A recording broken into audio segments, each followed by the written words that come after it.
بایزید اول 761 ہجری بمطابق 1360 میں پیدا ہوا۔ 1389 کوسوو کی پہلی جنگ میں بایزید اول اپنے والد کے ہمراہ صلیبیوں سے اندگی سے لڑا۔ اسی جنگ کے اختتام پر اس کے والد سلطان مراد اول کی شہادت کے بعد وہ سلطنت عثمانیہ کا چوتھا حکمران بنا۔ بایزید اول بڑا بہادر، حوصلہ مند، فیاض اور اسلامی فتوحات کے بارے میں بڑا جذباتی تھا۔ اسی وجہ سے اس نے فوجی امور کی طرف خصوصی توجہ مبذول کی اور اناطولیہ میں ریاست کرامان کو اپنی سلطنت میں شامل کرنے میں کامیاب ہوا اور اناطولیہ میں قائم نصرانی امارات کو نشانہ بنایا، حتیٰ کہ ایک سال کے قلیل عرصہ میں یہ تمام امارات سلطنت عثمانی کا حصہ بن گئیں، جس کی بدولت سلجوقوں کے بعد پہلی بار سلطنت کے اندر ایک سیاسی اتحاد قائم ہوا۔ بایزید کے دور حکومت میں یورپی ساحلوں پر موجود صرف مضبوط قلعوں والے شہر ہی سلطنت عثمانی کا حصہ بننے سے بچ سکے، جن میں ایتھنز اور قسطنطنیہ شامل ہیں۔ بایزید نے یورپی اور اناطولی محاذوں پر اس برق رفتاری سے حملے کیے کہ اسے یلدیرم، جس کا معنی بجلی ہے، کا لقب دیا گیا۔ سربیا کے ساتھ بایزید نے دوستانہ تعلقات قائم کرنے کی پالیسی اختیار کی، حالانکہ سرب ہی عثمانیوں کے خلاف بلکانی اتحاد کے قیام کا سبب تھے۔ اس سے بایزید کی غرض یہ تھی کہ وہ دولت سربیا سے اپنے اور ہنگری کے درمیان ایک دیوار کا کام لیں۔ بایزید ایک ایسے حلیف کی ضرورت محسوس کرتا تھا جو ایشیائے کوچک کی اسلامی ترکی سلجوقی امارات کے بارے اس کی نئی عسکری پالیسی میں اس کے کام آ سکے۔ اس لیے بایزید نے سربیا والوں سے اس بات پر اتفاق کر لیا کہ شاہ لازار، جو مارکے کوسوو میں قتل ہو گیا تھا، کہ دونوں بیٹے سربوں پر حکومت کریں، سلطنت عثمانیہ سے دوستی کے تعلقات رکھیں، جزیہ دیں اور سپاہیوں کی ایک مقررہ تعداد مہیا کریں جو جنگوں میں ایک الگ یونٹ کی صورت میں سلطان کی فوج میں شامل ہو۔ سلطان نے شاہ لازار کی بیٹی سے شادی کر کے اس معاہدے کو مضبوط کرنے کی کوشش کی۔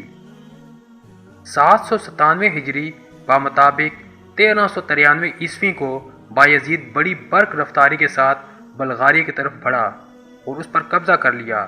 یہاں کی پوری آبادی نے اپنی گردنیں خم کر دیں اور اس کے ساتھ ہی اس کی سیاسی آزادی ہمیشہ کے لیے ختم ہو گئی۔ بلغاری کا سقوط کیا عمل میں آیا کہ پورے یورپ میں کوہرام مچ گیا۔ تمام یورپی طاقتیں بایزید کے رعب و دبدبا سے تھر تھر کانپنے لگیں۔ 1394 میں سلطان بایزید اول نے تھیسالونیکی اور البانیہ کے علاقے فتح کیے۔ 1394 میں ہی صلیبی مسیحی فوجوں نے بادل نخواستہ ایکا کر لیا اور بلکان سے عثمانیوں کا نام و نشان مٹانے کی سبیل کرنے لگے۔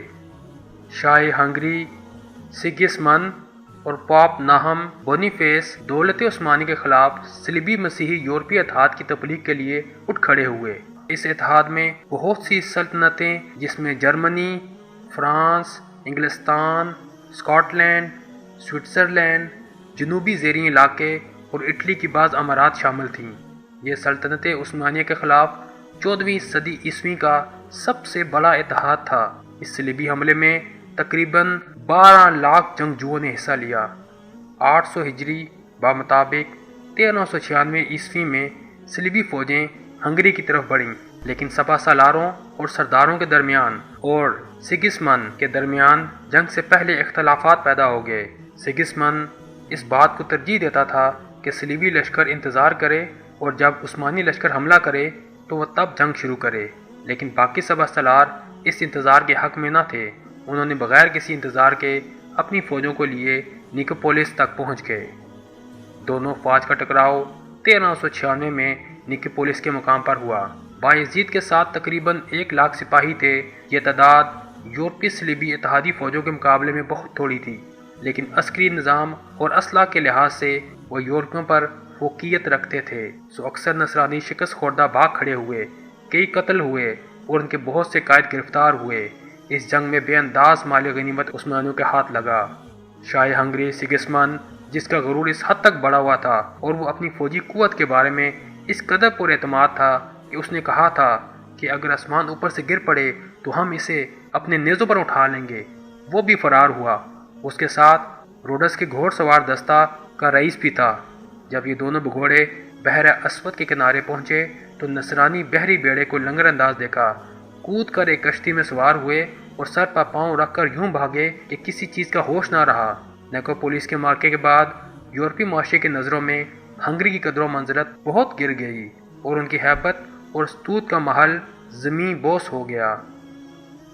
اس فتح کی خوشی میں بایزید نے دارالحکومت بروسا میں عظیم الشان جامع مسجد اولو جامع تعمیر کروائی اور یورپی اسلامی دنیا میں خوشی کے شادیانے بجنے لگے۔ بایزید نے سلطان روم کا لقب اختیار کیا، جو اس بات کی دلیل تھا کہ دولت سلاجقہ کی وراثت کا وہ امین ٹھہرا ہے اور جزیرہ نما اناطولیہ پر اسے اقتدار حاصل ہو گیا ہے۔ ہزاروں مسلمانوں نے اناطولیہ کی طرف ہجرت کی۔ یہ لوگ دولت عثمانی کی خدمت کرنا چاہتے تھے۔ 1391 عیسوی میں بایزید نے بازنطینی سلطنت کے دارالحکومت قسطنطنیہ کا پہلا محاصرہ کیا، جو 7 ماہ تک جاری رہا۔ نیکوپولس کی جنگ سے پہلے بازنطینی شہنشاہیت پر بایزید دباؤ سخت کرنے اور قسطنطنیہ میں مسلمان کے امور کا فیصلہ کرنے کے لیے قاضی کے تقرر پر حکومت کو مجبور کرنے میں کامیاب رہا۔ 1393 میں بایزید نے بیزنطینیوں کے سمندر کے راستے ہر طرح کی مدد روکنے کے لیے انازول قلعہ تعمیر کیا۔ 1395 میں بایزید نے دوبارہ قسطنطنیہ کا محاصرہ کیا۔ اس بار بیزنطینی شہنشاہ نے اسلامی محکمہ قضاء کی تشکیل، مساجد کی تعمیر اور اسلامی برادری کے لیے شہر کے اندر 700 گھروں کی تخصیص کو منظور کر لیا۔ ایک کثیر آبادی والے محلے کے نصف حصے کو چھوڑ دیا، جس میں عثمانی فوجی حفاظتی دستہ ٹھہرا جو 6000 سپاہیوں پر مشتمل تھا۔ دولت بازنطینیہ پر مقرر جزیہ بڑھا دیا گیا۔ اس کے علاوہ یہ اجازت بھی لی گئی کہ بیزنطینی دارالحکومت میں مسلمان اذان پڑھ سکیں گے۔ معرکہ نیکوپولس میں عظیم کامیابی کے بعد عثمانیوں نے اپنے پاؤں بلقان میں جما لیے، جس کی وجہ سے بلقانیوں کے اندر خوف و ہراس پھیل گیا۔ بوسنیا نے بھی دولت عثمانی کی اطاعت قبول کر لی۔ عثمانی لشکروں نے نصرانی جنگجوؤں کا پیچھا جاری رکھا تاکہ انہیں کسی میدان میں واپس آنے کی ہمت نہ ہو۔ سلطان بایزید نے جزیرہ نما مورا کو فتح کرنے کے بعد اس کے حکام کو سزا دی جو صلیبی اتحاد کے لیے عسکری مدد لے کر آئے تھے، اور بازنطینی شہنشاہ کو سزا دینے کے لیے بایزید نے مطالبہ کیا کہ وہ قسطنطنیہ اس کے حوالے کر دے۔ سلطان کے مقابلے میں شاہ ایمانوئل نے یورپ سے امداد کی اپیل کی، لیکن سب بے سود۔ حقیقت یہ ہے کہ قسطنطنیہ پر قبضہ بایزید اول کے جہادی پروگرام میں بہت بڑی اہمیت رکھتا تھا۔ 1397 میں اسی لیے وہ ایک لشکر اجرا لے کر بڑھا اور بازنطینی دارالحکومت کا سخت محاصرہ کر لیا۔ قسطنطنیہ کا یہ محاصرہ 1401 تک جاری رہا، جس کے دوران ایک مرتبہ نوبت یہاں تک آ پہنچی کہ بازنطینی حکمران شہر چھوڑ کر فرار ہو گیا اور قریب تھا کہ شہر مسلمان افواج کے ہاتھ آ جاتا۔ یورپ اس انتظار میں تھا کہ آج یا کل کس وقت اس قدیم دارالحکومت کا سقوط عمل میں آتا ہے کہ سلطان ایک نئے خطرے سے نمٹنے کے لیے محاصرہ اٹھا کر مشرقی علاقوں کی طرف روانہ ہو گیا۔ 1400 عیسوی میں وسط ایشیا کا جنگجو حکمران تیمور مقامی حکومتوں کو زیر کر کے ایک وسیع سلطنت قائم کرنے میں کامیاب ہو گیا۔ تیمور اور سلطان بایزید کے درمیان جب کلش میں مختلف عوامل اور اسباب کار فرما تھے، جن میں اہم ترین عراق کے وہ امیر جن کے علاقوں پر تیمور نے قبضہ کر لیا تھا وہ سلطان بایزید کے ہاں پناہ گزین ہوئے۔ اسی طرح ایشیا کوچہ کے بعض امراء نے آ کر تیمور کی پناہ لے لی تھی، اور دونوں جانب پناہ لینے والے یہ امراء تیمور اور سلطان بایزید کو جنگ پر اکساتے رہتے تھے۔ اس کے علاوہ نصرانیوں نے تیمور کو شے دی کہ وہ سلطان بایزید پر حملہ آور ہو اور اس کا خاتمہ کر دے۔ دونوں حکمرانوں کی طرف سے ایسے خطوط تحریر کیے گئے جس میں ایک دوسرے کی تصحیح کی گئی، جس نے جلتی پر تیل کا کام کیا، اور سب سے بڑھ کر یہ کہ دونوں حکمران اپنی سلطنت کو وسیع کرنا چاہتے تھے اور ان کی ریاستوں کی سرحدیں ملتی تھیں۔ یہی چیز اس چپکلش کا اصل محرک ثابت ہوئی۔ تیمور اپنے لشکر کو لے کر آگے بڑھا، سیواس پر قبضہ کر لیا اور شہر کے محافظ لشکر کو شکست دی۔ سلطان بایزید ایک لشکر لیے 804 ہجری بمطابق 1402 عیسوی کو تیمور کے مقابلے میں انقرہ پہنچا۔ 20 جولائی 1402 عیسوی کو جنگ انقرہ میں تیمور نے عثمانی فوج کو شکست دے کر سلطان بایزید کو گرفتار کر لیا۔ سلطان بایزید کو جنگ انقرہ میں شکست کا اتنا غم تھا کہ وہ 1 سال بعد ہی 1403 میں دوران قید انتقال کر گیا۔ کہا جاتا ہے کہ تیمور نے شروع میں دوران قید سلطان بایزید کے ساتھ اچھا برتاؤ کیا، لیکن جب سلطان بایزید نے 3 بار بھاگنے کی کوشش کی تو تیمور نے سلطان بایزید کو پنجرے میں بند کر دیا اور اسے ہر جگہ لیے پھرتا تھا، لیکن اس بات میں کتنی صداقت ہے کچھ نہیں کہا جا سکتا۔ تیمور کے مقابلے میں سلطان بایزید کی ناکامی کی وجہ اس کی عجلت اور وہ جنگی جنون تھا جس کی بدولت وہ اپنے مد مقابل کی صحیح طاقت کا اندازہ نہ لگا سکا تھا۔ اپنی فوج کے ہمراہ جہاں سلطان بایزید نے پڑاؤ کیا وہ جگہ کسی لحاظ سے بھی میدان جنگ کے قابل نہ تھی۔ سلطان بایزید کے بہت سارے فوجی تو پانی کی عدم دستیابی کی وجہ سے پیاس سے ہی مر گئے کیونکہ بلا کی گرمی پڑ رہی تھی۔ جو ہی دونوں لشکر آپس میں گھٹے، تتاری لشکروں کے پاؤں اکھڑ گئے جو سلطان بایزید کی فوج میں تھے اور وہ انقرہ سے بھاگ کھڑے ہوئے۔ اسی طرح اسیویہ امارات کے لشکر جو اس کی فوج میں ان علاقوں کی فتح کے بعد شامل ہوئے تھے ثابت قدمی کا مظاہرہ نہ کر سکے۔ سلطان بایزید اور اس کی بقیہ فوج بڑی بہادری سے لڑی لیکن ان کی ایک نہ گئی اور میدان تیمور کے ہاتھ رہا۔ یورپ کی نصرانی حکومتیں تیمور کی کامیابی سے بہت خوش ہوئیں۔ انگلستان، فرانس، قشتالہ اور قسطنطنیہ کے بادشاہوں نے تیمور کو مبارکبادی کے پیغام بھیجے۔ یورپ کو یقین ہو گیا کہ عثمانی خطرہ جس سے وہ عرصہ دراز سے ڈرے ہوئے اور سہمے ہوئے تھے ہمیشہ کے لیے ٹل گیا ہے۔ سلطان بایزید کی شکست کے بعد تیمور نے ازنیک، بروسا اور دوسرے کئی شہروں اور قلعوں پر قبضہ کر لیا۔ اس کے بعد وہ آگے بڑھا اور ازمیر کے دروازے پر دستک دی۔